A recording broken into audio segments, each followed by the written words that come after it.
Mary had a little man. The fault. We believe that all men are created equal. To the magnificent mosaic that is America. From radio beacon to radio beacon. I have a dream. Change has come to America. Believe me. Help is on the way. Knock, knock. Who's there? It's a figment of your imagination. Randi Rhodes Show. Turn up your mind. It's Friday, you bastards. Police are confident someone will recognize this suspected killer, seen smiling in images released by the NYPD after the assassination-style murder of United Healthcare CEO Brian Thompson. The images come from a hostel on Manhattan's Upper West Side, where police sources tell ABC News the suspect checked in November 30th using a fake name in a New Jersey ID. And sources say the woman at the check-in desk asked to see his smile, so the shooter obliged, allowing a surveillance camera to capture his face without a mask. The sources say he arrived in New York November 24th on a bus that originated in Atlanta. Greyhound saying in a statement, "We are fully cooperating with authorities on this active investigation." Police are investigating whether the shooter left the city on a bus after the killing. Early Wednesday morning, the suspect was seen with a backpack exiting the subway near the Hilton Hotel. He stopped at a Starbucks to buy water and a snack, and eventually police say he waited for Thompson, approached him from behind, and fired several shots, striking his target in the back and leg. He fled on a bicycle, seen in this video about 15 minutes after the shooting, 30 blocks north, without that backpack. Police sources say shell casings found at the scene had the words deny, defend, and depose, echoing a 2010 book, Delay, Deny, Defend, Why Insurance Companies Don't Pay Claims and What You Can Do About It. Earlier this year, activists protested United Healthcare in Minnesota, accusing the company of greed and pointing out Thompson's $10 million compensation. Today, value-based care is the centerpiece of our growth strategy. Thompson, seen here at a 2023 United Health Investor Conference, had been living separately from his wife for years and recently divorced. He was the father of 2 teen boys. Oh. I don't know what that means. So just trying to keep you abreast of, the man on the loose. He's still on the loose. Can you believe that crap?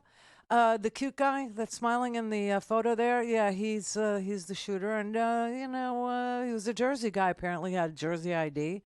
Came from Atlanta, however, on a Greyhound bus.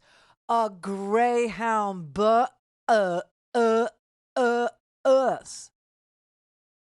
I think that's sufficient punishment, but that's just me. I just, Have you been on one lately? I was just thinking. I can tell she's been on one. I can smell it now. Yeah. I can actually. It's like a sense memory that I have. Oh, Welcome to the jungle. A Greyhound bus. Welcome to the jungle. Really. I mean, oh my God. And then he came from Atlanta on a Greyhound bus. And then he stayed in a youth hostel. A youth hostel. Which is where apparently he took his mask down and smiled at the young girl at the youth hostel check-in desk. It's really weird. And then he walked over to the Warwick Hotel, which was across from the Hilton, where the CEO was going to give his little dog and pony show about how United Healthcare is providing, what they say, value-based healthcare. It's the cornerstone of their business model. It's the cornerstone of their profit-making, value-based. Are they valuing our lives individually? Is it, a value on each and every one of our lives that's been fed into AI? Oh, why do I mention AI? Because it's now come out that the way that United Healthcare, which, by the way, United Healthcare, when you say that, it implies a lot of different things.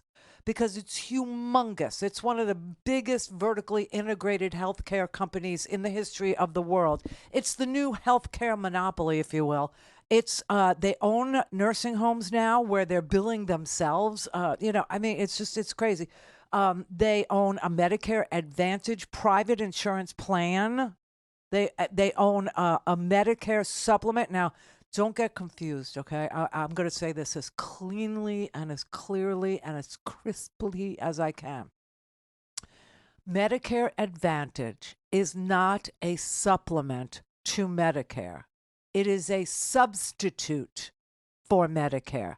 if you stay in a private Medicare Advantage plan of any origin, whether it's United or some other one, you are forfeiting. If you stay in for I think it's 2 cycles, 2 years, you are forfeiting your Medicare eligibility. You are no longer eligible for Medicare. One of Trump's plans going forward is going to be to make new Medicare beneficiaries, people who are newly applying for Medicare, like you just turned 65 kind of a thing. They're going to make it, or this is an idea they have, to make Medicare Advantage a private health insurance plan, not a government health insurance plan, not a single payer health insurance plan, which is what Medicare.gov, okay, that is the actual Medicare plan. What I believe Donald Trump is going to shoot for here, and this is kind of why this crime has captured so many people's imaginations about what it could be about. But if Trump has his way, newly eligible Medicare beneficiaries, when you go to enroll, you will be by default given a Medicare Advantage plan. Now, that is a switcheroo. That is literally a what do they call it when you switch like that? When you A bait and switch? Yes, it's a bait and switch. I mean, I don't know how many people are even going to realize it. Now, what's the big difference? Well, the big difference is in the denial of care. The denial of care in Medicare is about 1% of everything that is possibly billed, that is possibly asked for to be covered. And the Medicare Advantage denial rate in United Healthcare's private plan, Medicare Advantage plan, is 32%. Can you see the difference? It's 32%. This is why people are so excised about what's going on in the healthcare industry. This is why people are livid. This is why it's hard to get people to feel bad. Even though this is murder, obviously, it's cold-blooded, it's morning, murder. It's we don't know who did it. The person is on the lam. He's on the run because he understands what he did was murder. Although I have to say, I've seen that video so many freaking times now. I think the gun was one of those that has to be cleared after each and every shot. I think, it's, I forget what model it is, but, the gun enthusiasts in this audience, which is Americans, all of you. I think some of you, though, understand that that is a specific kind of gun and that needs to be cleared after each and every shot. And if you watch that video again and don't look at the crime portion of it, but just look at the gun and what he's doing with it, I think that is a gun. I don't think he was, I don't think his gun jammed. I think we got a lot of bad and wrong information. And you know what? That always happens. It always happens on day one of anything at all having to do with crime. It's almost always wrong. So, we wanted to wait and see what the deal is. So now we have some pictures of him. We have some information about, how he got to New York. We still don't know, what the motive is, but you can just guess that there are a lot of Americans who are on social media these days posting on every single platform you could possibly imagine, from Facebook to Instagram to, I don't even want to mention some of them, but you know what I'm talking. I mean, and they're all saying the same thing. One of the things I saw was thoughts and prayers require pre-authorization. So they couldn't even send thoughts and prayers because you need pre-authorization to send them. Do you know what I'm saying? People are very hip to this system. Now, who isn't hip to this are people who've never used their health insurance. They're just grateful that they have health insurance or that they think they have health insurance. Donald Trump is going to make it so that you think you have health insurance, but you don't. But you don't.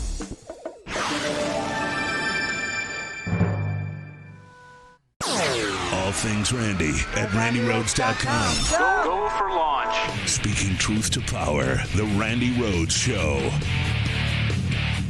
We're now just 48 hours removed from when United Healthcare CEO Brian Thompson was gunned down in New York, and that massive manhunt is still underway for his killer in what police are calling a calculated and premeditated attack.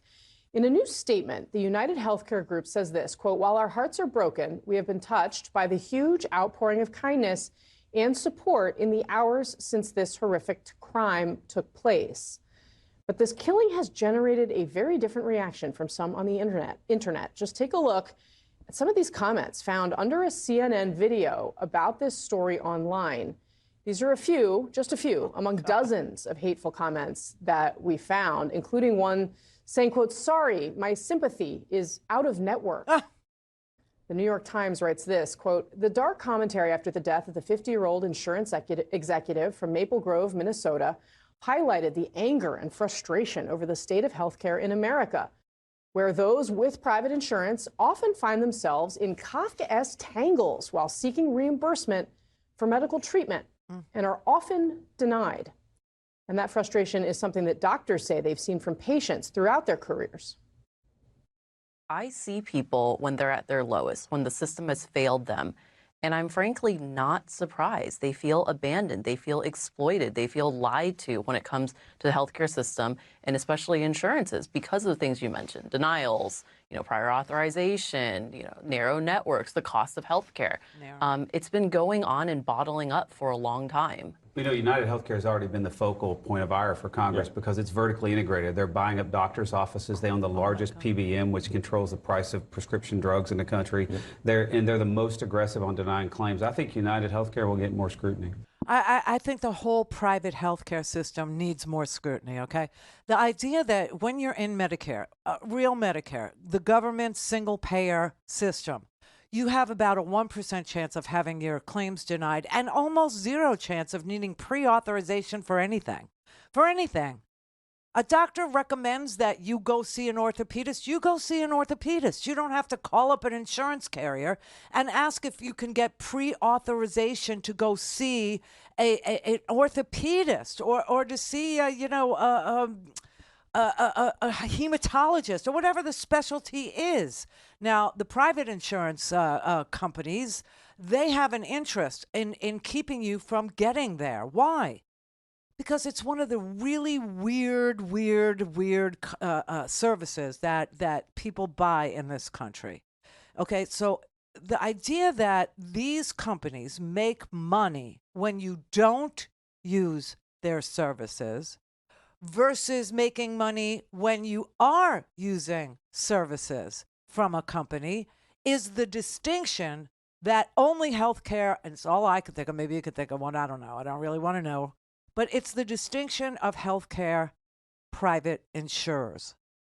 The cost of doing business, the amount of people that they have to have on the payroll versus the amount of people it takes to run a single payer health plan is astronomical. And so they have to actually recoup the cost of giving private insurance to people. And so they do it by denying them service. It's a very sick industry. It's funny because it's healthcare and it's sick. But here, at least maybe something horrible happened and something good will come out of the horrible murder that we all saw. And maybe the good thing that will come out, because even yesterday we were talking to people, I talked to a bunch of people. I talked to a nurse. I talked to a woman who had to go through an appeals process for, a procedure. She had, her name was Linda. She was a postal carrier. It's stunning that you could have a postal worker, a letter carrier, who's still able to work after a back fusion surgery. After I left, I was like, that is miraculous. That is really amazing. That is just a hat tip to the kind of medicine that is available for people who can get access to it in this country. And, everybody should have access to it in this country, because here you have somebody who is able to go back to work doing a job that requires a lot of movement, a lot of lifting, a lot of walking, right? A lot of physicality in being a letter carrier. And she was able to go back to work after a back fusion surgery, which is kind of brutal. I live with somebody who has, chronic back problems. I mean, just endless, degenerative bone disorders, stenosis, scoliosis, arthritis, all kinds of arthritis. Some psoriatic, some rheumatoid. You know what I'm saying? And it's a terrible, terrible malady. Okay, and here she was able to get, and they denied her claim. They denied her claim because her surgeon used a specific tool, an instrument that prevented him from running into her neck. Okay, and it was a $12,000 extra procedural detour that he took. And they didn't want to pay for that. They wanted her to pay for that. They wanted her at her absolute worst, recovering from back fusion surgery. They wanted her to pick up the tab for the 12 grand. I mean, this is insanity. The idea that people don't feel valued in our culture, people don't feel valued in American society, and the idea that the insurance companies are buying everything so that they're basically billing themselves for services provided and then denying the payment for the service on top of it. And when you hear him say, in that little clip there, he said, not only are they buying up doctors' offices and creating groups for practices, but they're also PBMs. That's pharmacy benefit managers. That is a middleman thing.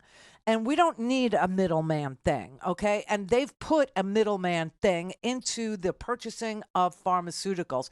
And the insurance companies, instead of being like, asking for, the ability to negotiate prices for everyone in their plan, for everyone in their Medicare Advantage plan, whatever, which is what, Joe Biden did in the Inflation Reduction Act. People don't even understand what all was in the Inflation Reduction Act, but part of it was the ability for the Medicare plan, the Medicare.gov, the real one, to negotiate with Big Pharma the price that they pay for pharmaceuticals.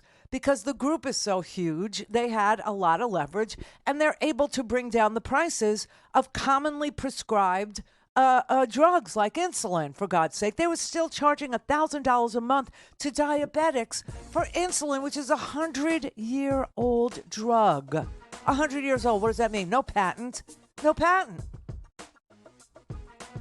But instead of the Medicare Private Advantage plans doing that, they thought, we'll have a middleman who we can also, have him dip his beak into the, profit taking from the front. I mean, it makes no sense. It really doesn't.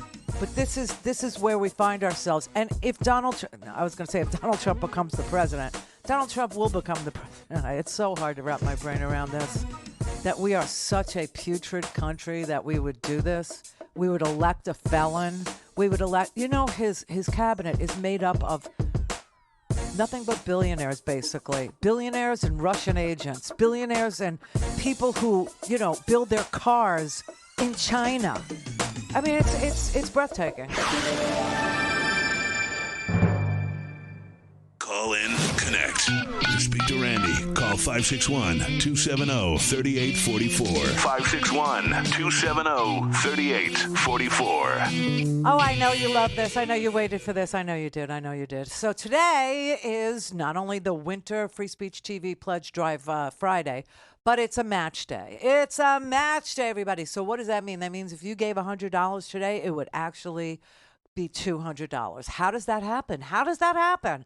We have people that we call frontline funders who say before the pledge drive begins each and every quarter that they will match whatever our listeners can do to make the donation to Free Speech TV go further, so that we can continue on. We can actually pay the electric bill, pay the rent on the place in Denver, Colorado, which is where Free Speech TV is. There's about 16 people there. They work very hard each and every day. We have people that are accountants, and then we have technical people. We have programmers. We have people that disseminate these programs to the places they need to end up at. Like, you watch it on DirecTV. How does it get there? How do you think it gets there? Yes, somebody's actually directing the stream and making sure that it's intact, making sure that it's going to Dish Network, making sure it's going to Roku and Sling and all the other places. And, so they work really, really hard. They are the unsung heroes of not-for-profit independent media.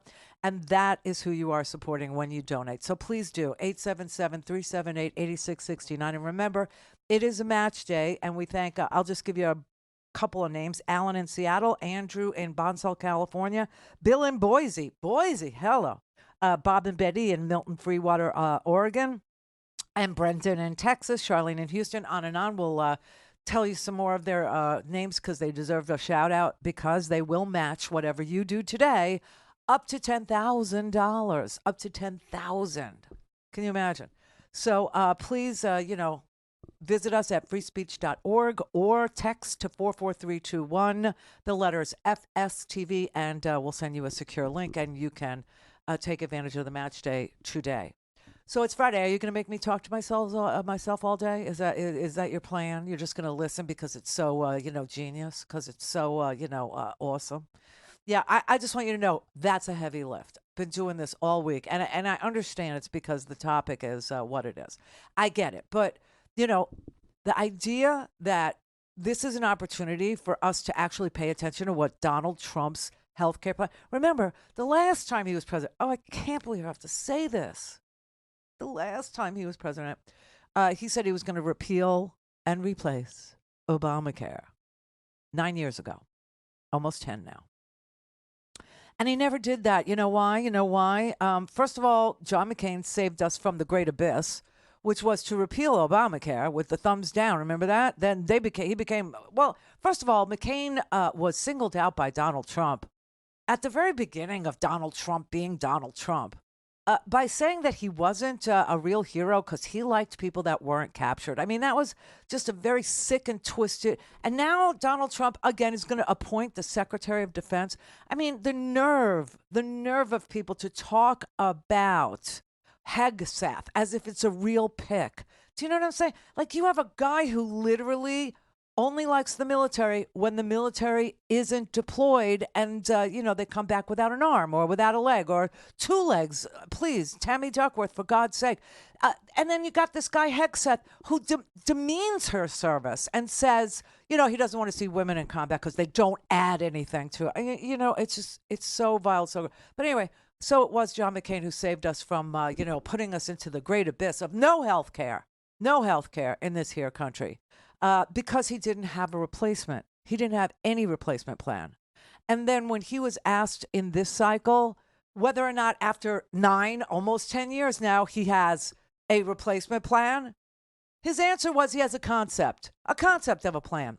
Well, his concept of a plan, if he has one, is private health insurance. Again, it's going to be, we're all going to go back to an HMO, which is what the doctor in that first clip that we played is talking about when she says narrow networks. Medicare Advantage. Medicare, you can go see any doctor that accepts Medicare, which is just about every doctor. It's just about every single one of them, except I would guess pediatricians. I don't think they're situated to accept, Medicare as a payment, but I could be wrong. I don't know. I haven't needed a pediatrician in, I'm going to say 30 years. Yeah, is what it is. However, Medicare Advantage, well, that's a private plan. And, if you're talking about the ones that deny the most, that would be United Healthcare Medicare Advantage plans. Those plans have a 32% denial of care rate. And the way that they deny care, which is really creepy that I just found out by reading around yesterday, last night, and today, is they were using an AI, an artificial intransigence. Yes, that's what we're going to call it because it ain't intelligent. It was using AI, artificial intransigence, meaning we don't give a damn about you. We don't see you as a human. We don't care for you as a human. You matter nothing to us. You're flotsam and jetsam in the coding world. That's all you are. And we're going to deploy this NaviCare system on you. And the problem with it, which is a great lawsuit, truly, the problem with it is it has a 90% error rate. 90% of the time, their artificial intransigent system gets it wrong about whether or not your care is needed and whether or not your plan will make the payment for it. 90% of the time, it's in error.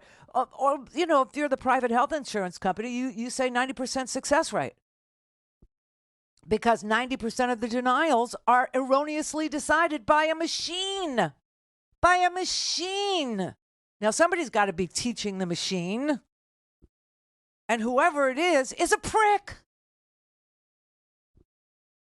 Now, why do we even need to deploy machines against humans when you have CEOs of healthcare companies who are a prick?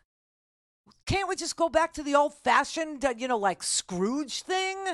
It's Christmas. Should be top of mind. Everybody knows what Scrooge is. What do we need machines for? I mean, Jesus, why don't we just, use a magic 8-ball at this point? Can I get my back surgery covered? Because, I broke it. My back is broken. It's in pieces. Can I get my back surgery? And you shake the magic and it go, outlook not so good. Damn. Guess I'll be, taking some more Oxy. Do you know what I mean? And then we wonder, why is everybody on pain meds? Why? And why do we have such a high addiction rate in this here country? It's because of, this is like the nugget of truth in our addiction story. And of course, Donald Trump won't tell it to you. Because he wants to say it's, the Chinese. Where Elon Musk does 50% of his car sales. Now, how is he going to be somebody that puts America first if Elon is building battery plants in China and 50% of all his sales are in China? Do you see the conundrum that we're about to experience? Do you see the stress test that we already are under with our health providers and our health insurance companies and the private insurance carriers? If we just would have done a public option all those years ago, like we said. This is the Randi Rhodes Show. To speak with Randi, dial 561-270-3844. That's 561-270-3844. I think you're hitting on something really interesting, because the sense that I get from people that I know in a variety of sectors is that they don't feel like they're valued any longer within this economy, that there are a couple of very rich people at the top who own big corporations, who employ a lot of us, and that we're all exchangeable. They can get rid of us tomorrow. We don't really matter. So much of our lives are controlled by a handful of people, whether it's social media or the corporations that control our food or the corporations that control what we consume, television. It's so much power concentrated in such a small number of people. How do you break that up? You're talking about going after neoliberalism, which is defined us for the past 60 years. How exactly do you change something that has now become so ingrained in not just our society, but the global order?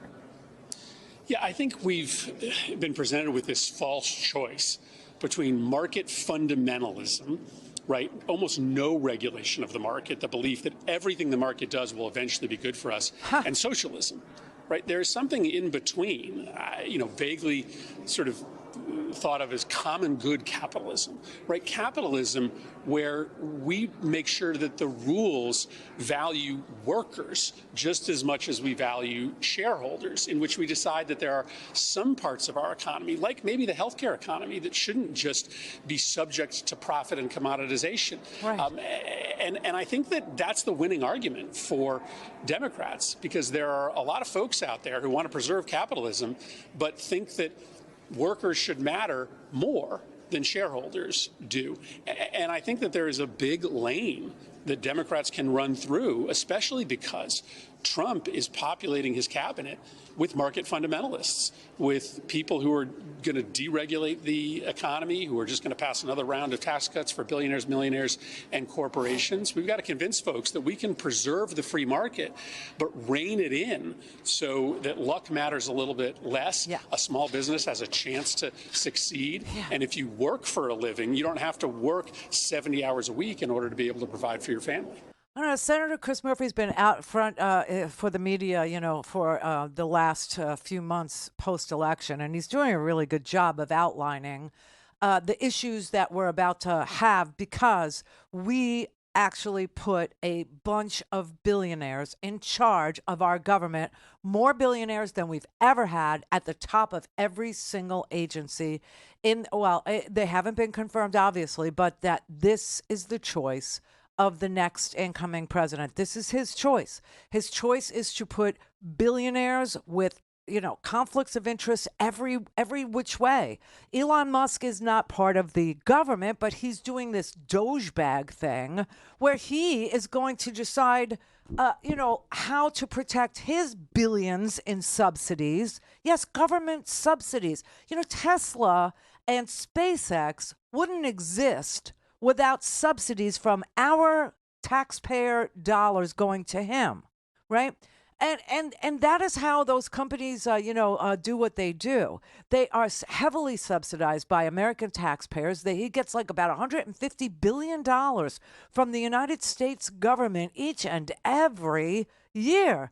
And all he needs to do is be on this Doge bag committee and say, and you see this guy over here?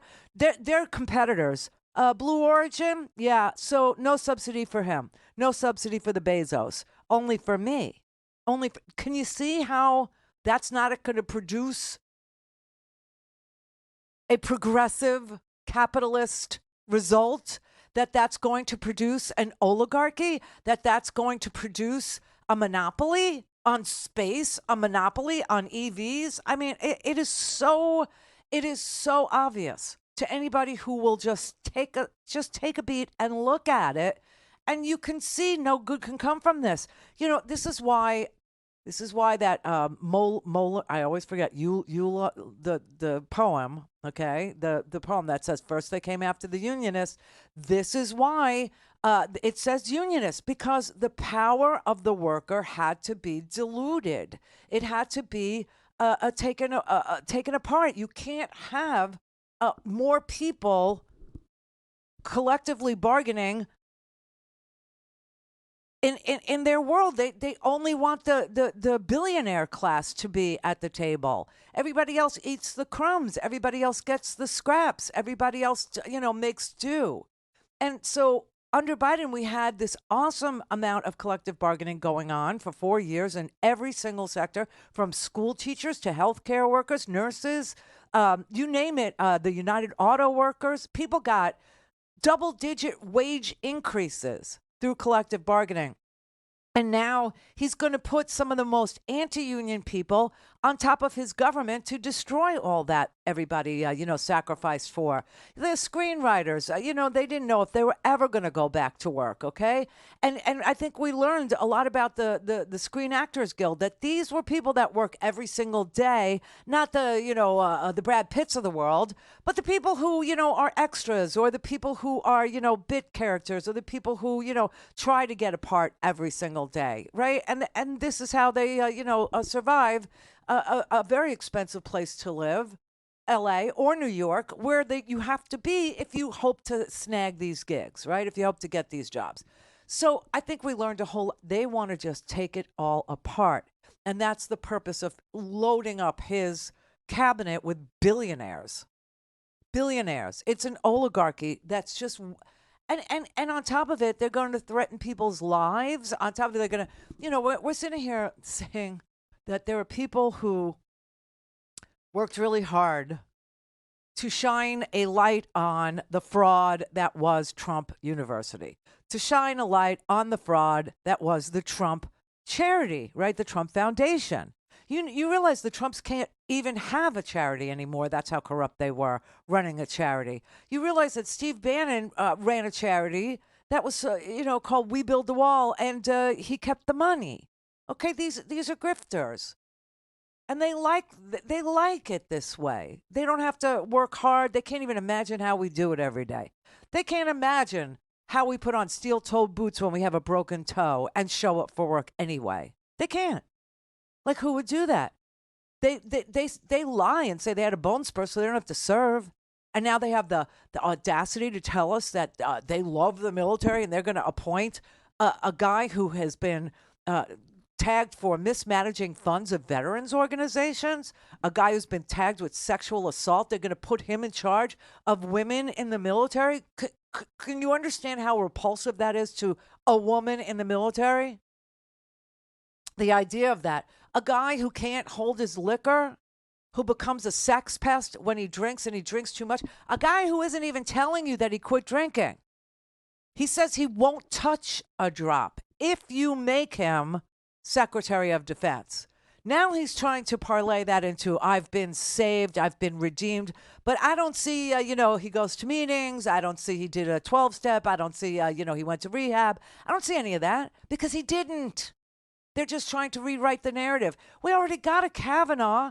And, they say, oh, well, we'll do an FBI background check on Kavanaugh now that we've had, Christine Blasey Ford come forward, and for no benefit to herself at all, except for, the scorn and ridicule she had to carry around for that period of time that we were trying to confirm or not confirm a Supreme Court justice to a lifetime appointment. She came forward and said, listen, he's got issues. I like beer. Okay. And he cried over it, too. And they said, okay, anybody who has a complaint similar to hers, come forward. And they came out of the hundreds of complaints, hundreds. And guess what the hotline did? Guess where that reporting hotline was? The White House. You thought you were reporting it to the FBI. Oh, no, hell no. It was going to the White House. And every single complaint was being quashed. Every single complaint was being ignored. Nothing was investigated. Nothing. And we ended up with this douchebag on the Supreme Court for the rest of our lives. Holy crap. And I'll tell you, he's going to do it again with, Clarence.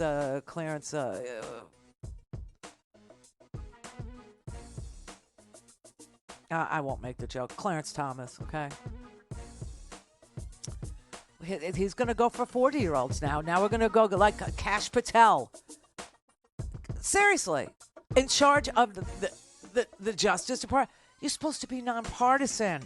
The man spells his name with a $sign through the S and wears Trump merch, sells Trump merch, does everything for Trump. How is that even the appearance of nonpartisanship? And people don't see the problem with it. So what? So what? Yeah, wait till you're on the other end of a prosecution. That's so what? I'm at this point where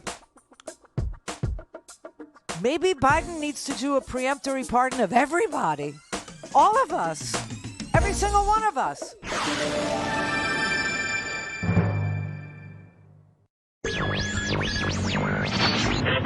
Mary had a little man.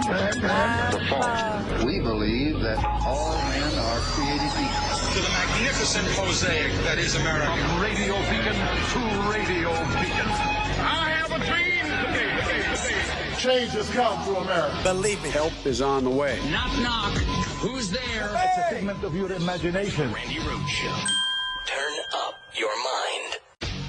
Well, this past weekend, Joe Biden pardoned his son, Hunter, and I got to tell you, I'm having trouble coming up with a thing I've ever given less of a damn about. Sincerely, I think I give more of a damn about Meghan Markle wearing a weird scarf than I do this story. This is approaching Obama tan suit and Dijon mustard levels of me not giving a damn about it. In fact, the way I feel about Joe pardoning Hunter is kind of the way Republicans feel about, like rape and treason and cops killing unarmed black people and stuff like that, which is like, not only am I not bothered by it, I actually kind of think it's awesome. I do. You know why? Because I love anything that infuriates the right. If it pisses them off, it is sweet ambrosia to me. And boy, did this story here ever get them a sputtering, y'all. They're like, but he can't just break his promise and spurn decorum by using his power in an ethically dubious fashion. That's supposed to be our thing.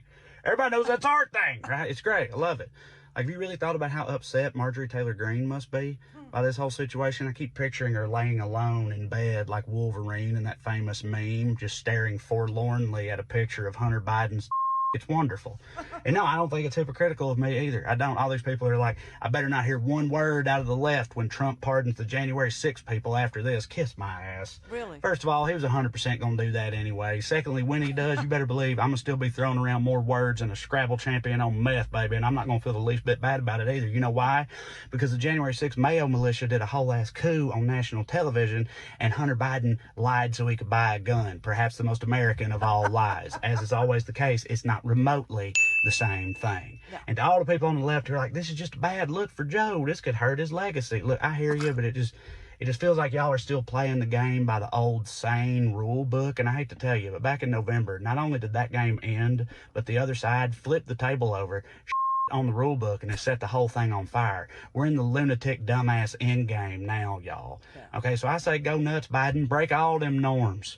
The only way I'm going to be upset by this pardon is if it turns out to be the only norm that he breaks. I'm sure there's plenty of things he could do that would help Americans, but I'm going to leave those to smarter people. I'm going to focus instead on things I think he should do just to piss the other side off real bad. You know what I mean? Like put Colin Kaepernick on the $20 bill, Joe. Why not?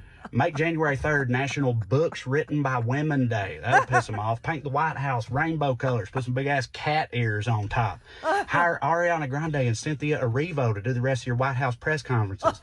Give the Indians in South Dakota Mount Rushmore and a truck full of dynamite and tell them to go nuts. You know what I mean? Do it, Joe. Why not take an upper decker and all the White House toilets on your way out the door? Like, what are they going to do? Were they going to seek revenge by trying to ruin this country with their malicious and ignorant rage? Again, they're going to do that anyway. So I, for one, say to hell with them, go down swinging.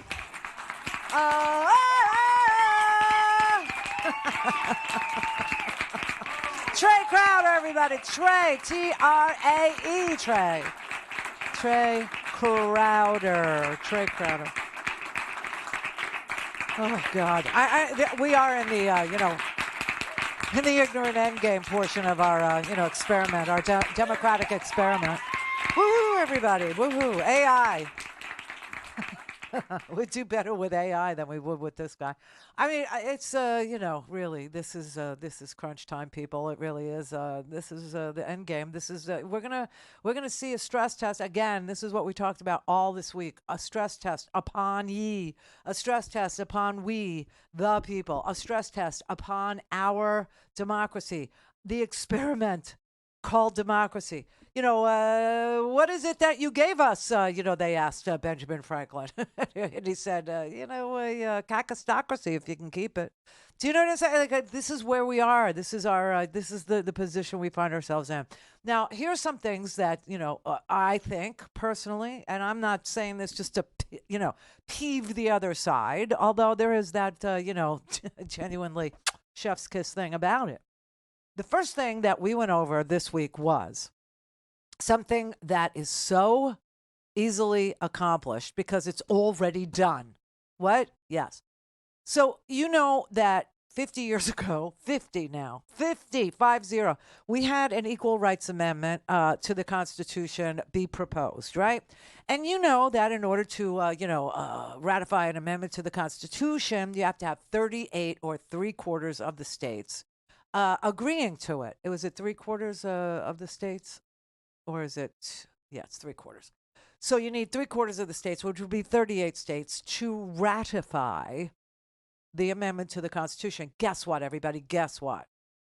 The Equal Rights Amendment, which protects all women's rights, it protects rights that have been taken away from us by a crazy Kavanaugh court, by a lunatic fringy court, by a court that believes in being a handmaid, that actually is a handmaid. One of them is actually a handmaid. The Equal Rights Amendment would restore our right over our own person yet again. And it's already been ratified by 38 states. All that's left to do about it is to publish it in the Federal Register. And once that occurs, it is officially part of the United States Constitution. So I don't know if Joe is going to save that to the last possible minute, the last day. Maybe he'll do it, after Christmas, before New Year's. Maybe he'll do it on New Year's. Maybe he'll interrupt, what do they call it? Rockin' New Year's Eve? Maybe they will. And, we'll have a little announcement from the White House. He'll be, perfectly, pickled and plastic. Maybe he'll do it on CNN with Anderson and what's his face from Bravo, Andy. Cohen. Yeah. Maybe maybe Biden will, join them on the platform for a couple of shots of tequila and go, guess what I just did? Guess what? Yeah, dark Brandon put on his glasses. Wouldn't that be great? Wouldn't that be swell? That would be like before the ball drops, because if it's a ball and it's dropping, an old man is welcome, right? So bring him on. Bring him on. And announce that he's publishing it and putting it in the Federal Register. That will restore rights that were taken away by an out-of-control, off-the-rails court. That's the first thing. The second thing is we need to offer pardons, and I don't mean we, I mean he. I mean Joe Biden. He needs to stand there with Andy and, Anderson, or he could stand there with whoever the guy was who hosted American Idol, whose name I can never, ever remember anymore because he hasn't been on my TV in so long. But he was an industry, that one, too. Talking about Seacrest? Yeah, Ryan. Yeah. And his mother, my God, she got famous too. I mean, it's a shanda. It's a sin that we make people famous in this country for no apparent reason. Except they can count down the hits. I did that for a living. I don't understand why that's a thing that makes people famous. I honestly don't. Casey, he's dead now, and everybody knows his name. Okay? It's just like, wow. Anyway, Biden needs to offer pardons, and there's a roadmap for who. I mean, I would be okay if he just said, everybody in America, you're pardoned. Everybody. And we all get a clean slate. Because you know who gave the most pardons? Obama. Thousands of pardons. Why? Because he pardoned nonviolent drug offenses. Do you know? It was like in the thousands. He was the most. Biden's like the least. I think he's only done like 25. And, Trump was like, what's in it for me, pal? Like, are you related to me? Am I going to get a cut of the $2 billion that Saudi gave you? You know what I mean? Like, am I going to get a cut of the $1 million you stole from the We Build the Wall?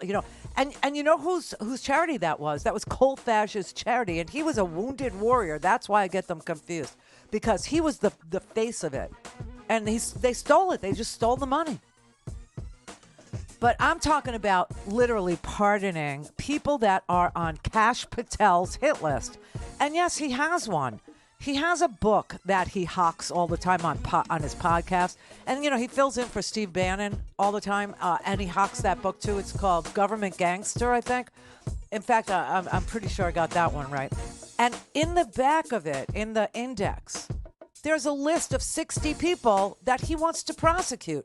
60 people that if you gave him the authority to be, the Attorney General of the United States, he would go after them for political disagreement? Seriously, 60 people like Anthony Fauci, like that. All things Randy at RandyRhodes.com. Go for launch. Speaking truth to power, the Randi Rhodes Show. Move fast, break things. Remember, perfection's the enemy of good. Right now, we got a lot broken in Washington. Good is a lot better than broken. I want Trump to hit the ground running. I want him to pardon all the January 6ers. What? Heck, we're in New York City. I would pardon Eric Adams. Jan 6er. Even the ones that were slugging cops. Even those guys, Jesse, because if you compare the punishment they got for violent crime with what they're doing to other people in Washington, D.C., even those people have been punished excessively under the law. I would do a blanket pardon, every single one of them done. And I'd also pardon Mayor of New York City, Eric Adams. All right. I think Clay means he wants a pardon. And I'll take one too, President Trump, if you're watching. Oh, my God. So that's them, okay? They will pardon violent offenders. They will pardon everybody that beat a cop. They will pardon anybody that organized the beating of a cop. They will pardon anybody that crapped on the floor in the Capitol. They will pardon anybody who put together a slate of fake electors. Tina Peters in Colorado, okay? I watched part of her trial. She's a loon. She's crazy as the day is long, okay? There was absolutely no defense of what she did in that courtroom. The judge was so completely stunned by the lack of defense. They literally tried to create fake slates of electors, and they want them all pardoned. Everybody, even people that slug cops. And here we are wrestling with whether or not we should give 80-something-year-old Anthony Fauci, who led us through the COVID pandemic, with a president who was telling you it was a hoax with a president who was telling you, that it was going to end when the heat came, that it would end in April, right? And we lost 1 million people, because the president was literally not following any of the pandemic. And, Obama tells the story about how he left. He left the White House with a complete pandemic plan for a pandemic because they knew they were going to have one, because Obama had to deal with the Ebola virus, which didn't kill any Americans. It had the potential to, but we had plans. And we had, people who sit on that wall and have contingency plans and understand what needs to be done when a very contagious virus makes its way to your shores. But, Trump didn't want to acknowledge it. Remember, the first ones were the cruise ship people. Remember, they were on a cruise ship. He's like, don't let them off the cruise ship. Make them live there. That was his solution for a pandemic. I mean, it was just so sad. So, listen, they want to prosecute Anthony Fauci for, and if you listen to, Marjorie Taylor Greene, for mass murder. Yeah, for mass murder. For a crime that we haven't seen, since 1939. This is what they're accusing Anthony Fauci of. Now, in his book, in Kash Patel's book, there's a whole list of people. Everyone from Adam Schiff to Paul Ryan, who's a Republican. I don't know what his deal is with Paul Ryan. Bill Barr is on that list because Bill Barr wouldn't kowtow, wouldn't kiss the ring, wouldn't say the election was stolen. Okay. Lloyd Austin, the 4-star, who led troops in battle as a 1-star, a 2-star, a 3-star, now as the Joint Chiefs of Staff, okay, or the Secretary of Defense, sorry. Mark Esper, because he wouldn't let Donald Trump shoot people in the leg as the previous Secretary of Defense. Cassidy Hutchinson, who testified to the select, he wants her prosecuted. Kamala Harris is on the list. Hillary Clinton is on the list. They're all on the list. Anybody that disagrees with them is on the list. That's why I'm saying, we need to start thinking about blanket pardons. And, I know that Biden is, because when we were talking about it at the beginning of the week, all of a sudden the next day I came in and I said to Brett, look at the newspapers today. Look at them. And they all had headlines about how Biden is mulling over preemptive pardons. Now, people go, we don't do that. This is America. That's like the thought police. Yeah, we do it. We actually do. Caspar Weinberger, I was very fascinated with Iran-Contra because, I was in the military and I didn't have any politics back then. I didn't even know what was going on, at all. But when I got out, I realized how close I was to being deployed to places like Libya and to, places like Central America. I'm like, what the hell is going on in this country? So then all of a sudden we had this fabulous independent counsel. His name was Lawrence Walsh. And he was amazing, and he did the investigation on Iran-Contra. And many years later, as an adult, I used to have him on my show quite often. You know why? Because the Iran-Contra report is 12 volumes. 12. You thought the Mueller report was 638 pages too much to read? Should check out his Iran-Contra. I mean, it's unbelievable. But it caused the crack epidemic in this country. It caused Central America to look like it does now today in El Salvador and Honduras. I mean, at Nicaragua, we did that. And, I used to live in Central America, and you could drive through there and you can see the old airplanes, American airplanes. And you know what they do with them? They turn them into restaurants, or they made them into tourist attractions. It's like the most peaceful, way to handle the fact that you had the United States of America military on your soil, uninvited. And so you had this one guy, Caspar Weinberger, who was constantly in that report over and over. What's his face? HW. Was it HW that pardoned Caspar Weinberger on his way out the door? So, and that was a preemptive pardon. He wasn't charged with anything. He was just mentioned over and over again as being, in the know about what was going on there. And he got a preemptive pardon. Okay. Richard Nixon. Ford pardoned Nixon. Nixon wasn't charged yet. He wasn't charged with anything. I mean, he was facing impeachment. That was it. And he left to spare himself impeachment. But he got a blanket pardon, a preemptive pardon from Ford. I mean, don't tell. This is the worst thing I've ever seen in my life. No, this is the country that we live in. So this is another thing. Then the next thing that has to get done is amnesty. Because on day one, Donald Trump's going to give a speech about American carnage and what's her name? The nurse, that poor kid, that poor girl. She was a nurse in Atlanta. Laken Riley, is that her name? And she was killed by a gang member. And, it's one of those, heavy-duty crime. It's a crime. I mean, it's a murder, just like we're watching on TV unfold now. You know how many people looked at the face of that guy and said, oh, thank God he's white? You know how many people did? A lot of people did. But anyway, Laken Riley, so she was murdered, and her murderer just got sentenced to life in prison. Life in prison. He had a bench trial. He waived his right to a jury trial.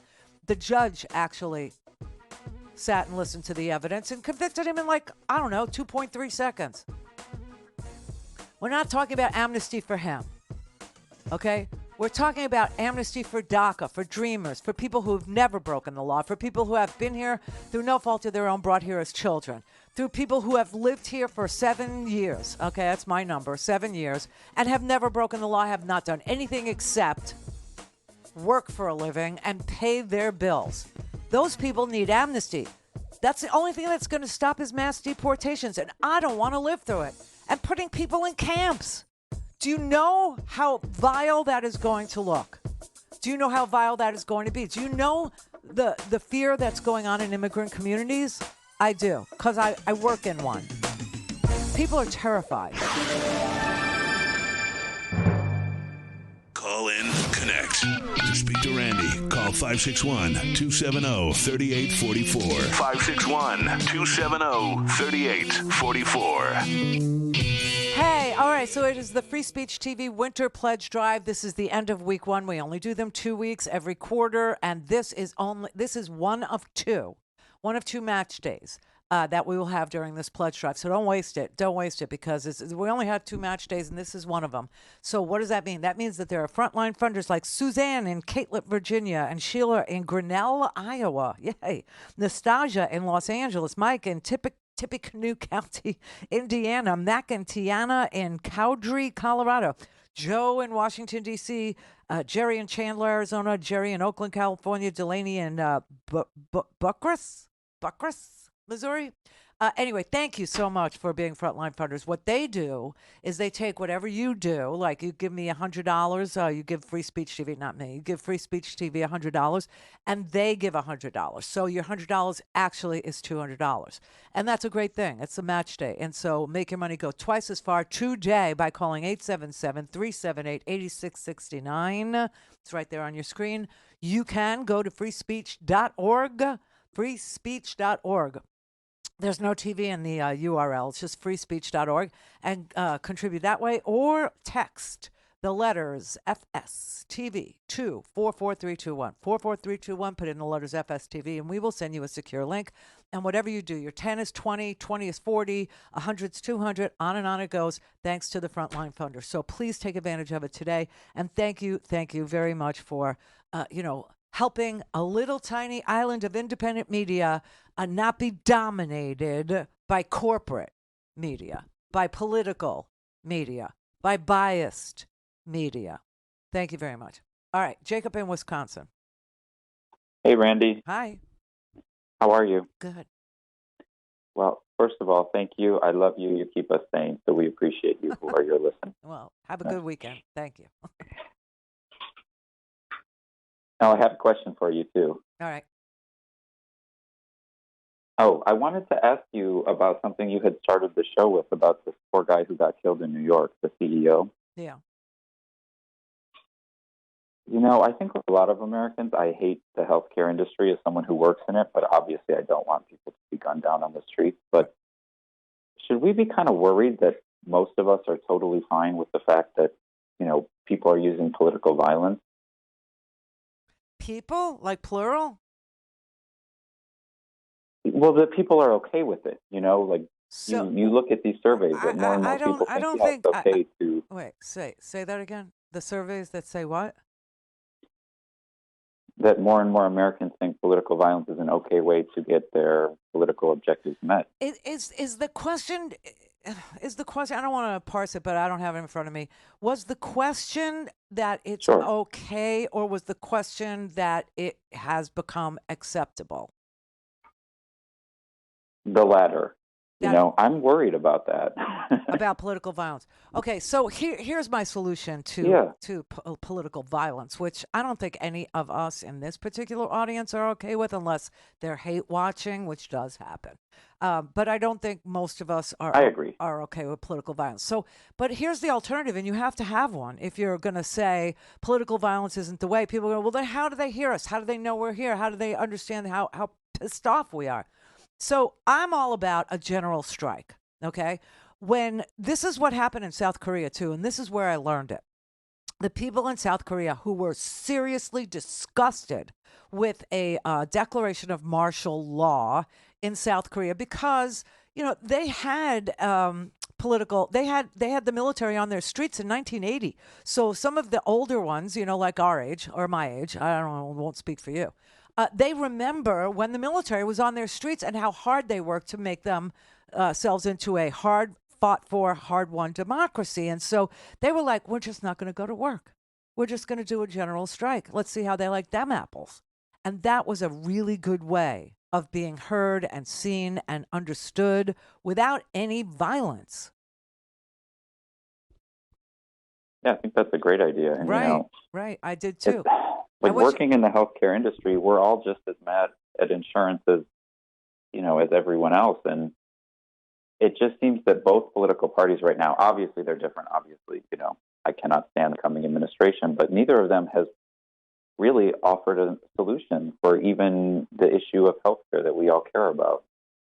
Well, I think that the idea that we have private Medicare Advantage plans that masquerade as normal Medicare supplements, and they're not normal and they're not supplements, they're substitutes for Medicare, and that is a simple tweak in the law that says, the Federal Trade Commission is not going to let you put these, call now commercials on every 5 seconds, duping people into believing that they're going to get their gym memberships paid for, and they're going to get even more. They'll get grocery cards and blah, blah, blah, and that they're not giving up Medicare in order to get $24 a month on an EBT card.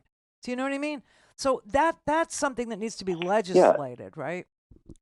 Because it's false advertising. Yeah, I agree with you. It's false advertising. So that has to stop. But here's what we're really going to see. And this is why you need ideas. And one of them would be a general strike. So what we're going to see is that all the new enrollees, and, if you work at a patient's bed or you work, in a doctor's office, you're running, like a code to see if that this person can get pre-authorized or whatever. It's sad, right, that all your valuable time, all your college education, all your, certificates of, proficiency and in everything is going to waste on the phone talking to an insurance company. However, he's going to say to all new Medicare enrollees that the default is Medicare Advantage, that they're not really enrolling in Medicare. They're enrolling in Medicare Advantage.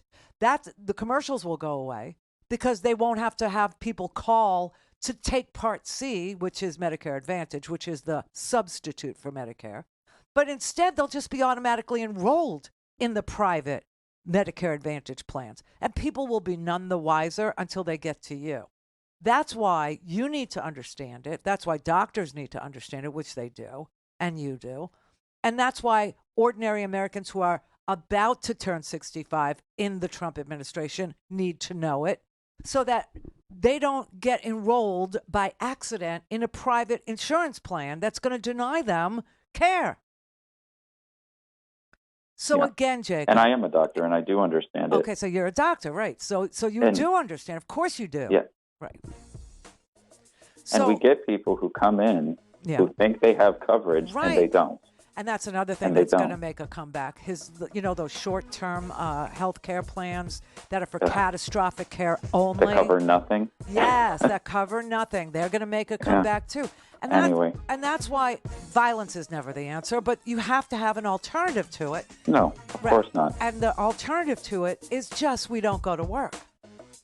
We just sit it out for a while. I agree. Listen. Yeah. So thank you.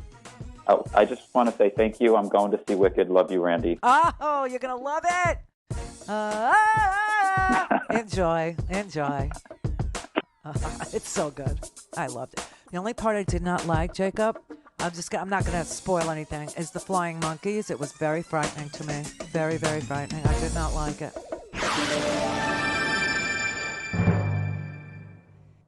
This is the Randi Rhodes Show. To speak with Randi, dial 561-270-3844. That's 561-270-3844. Oh, if I forget to tell you, have a great weekend. We all earned it, this one. So I'm just going to tick off these little things that will make huge differences if they can happen before we transition away from a sane government that you may or may not, agree with everything that they did, like the Inflation Reduction Act or the infrastructure and the building that's going on and the Chips and Science Act that's making investments in chips and science. Yeah, the Medicaid expansion, the Inflation Reduction Act, all of these things. Into insanity, because that's what we're transitioning into, insanity. Again, it's pretty basic. I would like to see the ERA, which has already been ratified by 38 states, published in the Federal Register and become an amendment to the Constitution to protect women in this country from this misogynistic craze that has taken over our government at the very, very top. It's dangerous. I would like to see Biden offer the preemptive pardons. Not everybody's going to take them. Not everybody will accept them because some people are going to think that that's somehow an admission of guilt. Although Richard Nixon did not and Caspar Weinberger did not. So, and a whole bunch of Vietnam veterans that didn't want to be cannon fodder who went to Canada, they were all pardoned before they were charged with anything. That's a preemptive blanket pardon. So, but anyway, I would like to see amnesty given to the DACA recipients, especially the kids. I would like to see amnesty given to mixed families where maybe the wife is a citizen, the husband is not, or vice versa, and the children are. Okay, I would love to say, and their solution is, we deport the whole family together. Do you see how it's different depending on where you sit? And it shouldn't be. It should be right, wrong, moral. And it isn't. Okay? And if all else fails, I would like to see a general strike. I really would. And it's not just the UAW, and it's not going to be just nurses union, and it won't be just teachers union. I'm talking about doctors, lawyers. I'm talking about talk show hosts. I'm talking about everybody just refusing to go to work. Because, we saw what happens when nobody goes to work.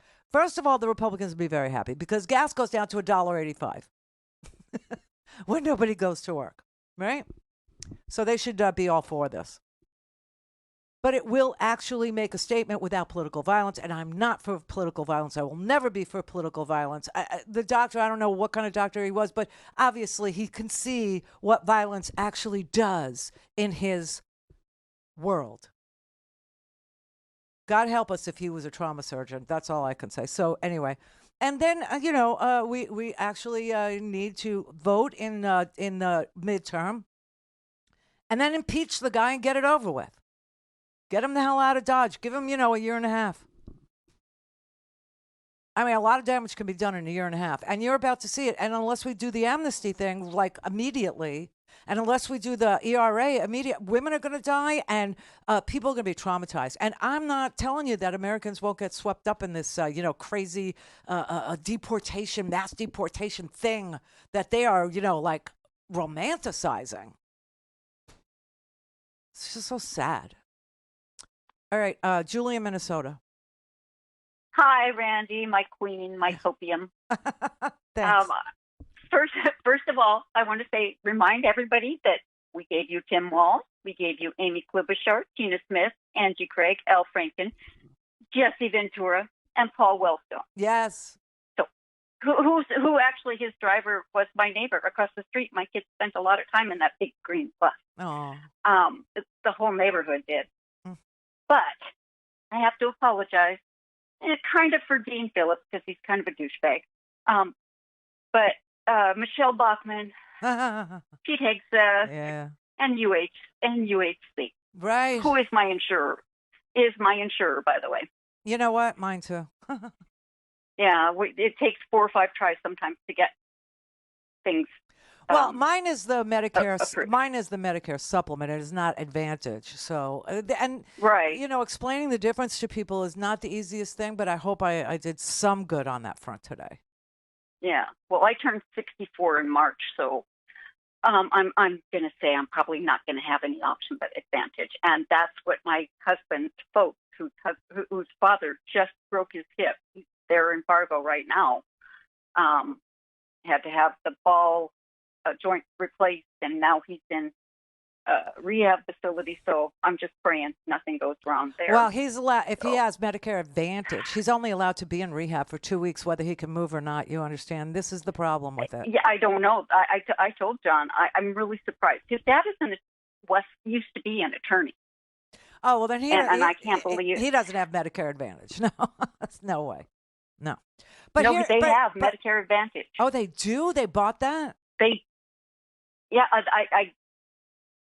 I've already warned John. I said, we're not doing that. And I said, your folks, certainly they don't have that. And he said, yeah, that's what they have. Oh, man. Medicare Advantage. That is so terrible. That is just so terrible. I just... Yeah, I'm terrified. It breaks my heart. It really does.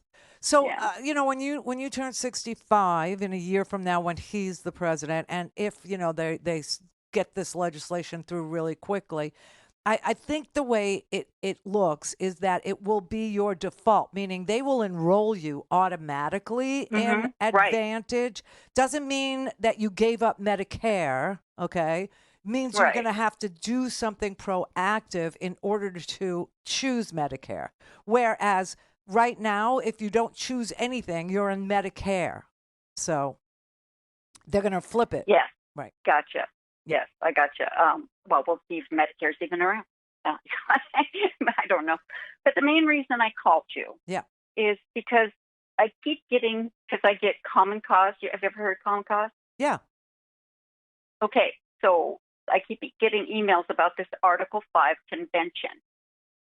So I just thought I would, if you don't know anything about it, just look up Common Cause, Stopping a Dangerous Article 5 Convention. Yeah. I've seen it. Here's the thing, though. In order to call, I understand what the vagaries about Article 5 are. So basically what this is a convention to amend the Constitution. Okay, that's what it is. Right. Okay, and so when it comes to amending the Constitution by using Article 5, there really isn't a prescription. There's no formula for doing it, except for this. You have to have 2/3 of the states convene it. So that's, 34 states, okay? I don't think we have 34 states that would show up to amend the Constitution. Right now, though, we have about 20. We have about 23. Now. Yeah, we have about 23 states, that are red. Yeah, but it was up to 26 or 27, but then with us taking, I guess, Pennsylvania, Michigan, whatever, that took that away from them. But, and I don't know much about it, but it just says that it means a group of people convening to rewrite the Constitution could be totally unelected and unaccountable. Yeah, but the states, actually the state legislatures would have to ratify whatever they did. And that ratification, as we just went over with the ERA, that takes 3/4 of the states. So that's 38. That's even more. Two-thirds. Sorry, 2/3. So yes. 34 states. 34 to convene. 38. Yes, to call for one. 38 to ratify. I guess the danger is in that it doesn't have to be the legislators, right? It won't happen because, again, you need 34 I hope states. not. You need 34 states to convene a constitutional convention. And right now it looks like there's about 23 that might go for something like that. But then whatever those unelected people did, whatever they chose, whatever they wrote, whatever they, then you have to take it to the states. And you need 38 states to ratify it. And then it goes to the Federal Register, it gets published, and it changes the Constitution. That is the procedure. No, I guess they're up to 28 states. It's not 38, okay? So they need 34. No. Okay, never mind. We're confusing everybody. It's like late in the day and all these numbers. I mean, we're up to 28 states that have been convinced. Okay, well. So we still need 6 more. Right. Okay, but anyway, nobody seems to know anything about it, and it's confusing to me. So, but I Well, wanted you know to what? let you know. If they needed to know about it, I would make sure they knew about it. Right now, nobody needs to know about it. Okay, because we got well, that's good. we You got make me feel better. we got incoming. Okay, and we need to Trump-proof our democracy as much as we can before we lose the tools that we currently have to help us Trump-proof it as best as we can. And then once he's in there, when cuckoo ideas like that come down the pike about, hey, let's have a constitutional convention and take away, the right to vote, or let's take away the right to, free speech, or let's take away the right to, a free press. Let's change the Constitution and say, if we disagree with what you're printing, you can go to jail. That would take 34 states. We don't have 34 states that are willing to convene. And we certainly don't have 38 that would ratify anything like that. So if you needed to know it, you would know it. But right now, Trump-proofing is what we need to do.